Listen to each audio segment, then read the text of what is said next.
Hi, I'm Ann Shea. 8th District Congressman Brad Ellsworth stopped by a few towns in his district today. It's part of his 3-day open-door listening tour, where he answers voters' questions and takes their concerns back to Washington. Daniel Robison has more. Ellsworth says the face-to-face meetings are not always easy. And believe me, you take a beating sometimes. It gives people, the congressman is really their closest link to federal government.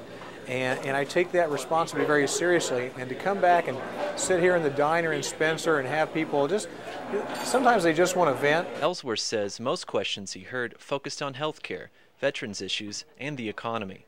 He voted against the first version of the stimulus package, but says the second version President Obama signed into law yesterday had clear improvements.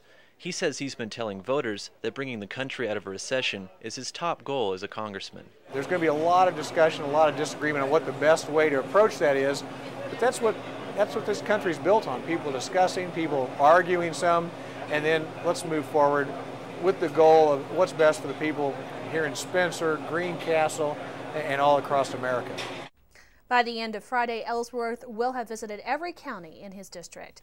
Well, there will be a one-year state budget instead of the usual 2-year spending plan if some Indiana House Democrats get their way. Supporters say the one-year budget will give the state a quicker than expected spin to the economy through federal and state stimulus packages. Detractors predict the one-year budget will lead to overspending and tax increases. The full House is expected to vote on the plan next week. The Republican Senate begins work on its own version next month.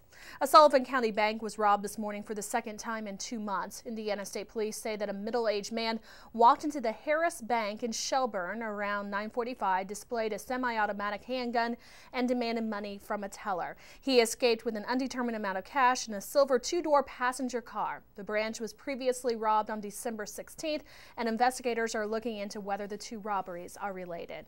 Tonight, cloudy with a 30% chance of snow, lows in the lower 20s.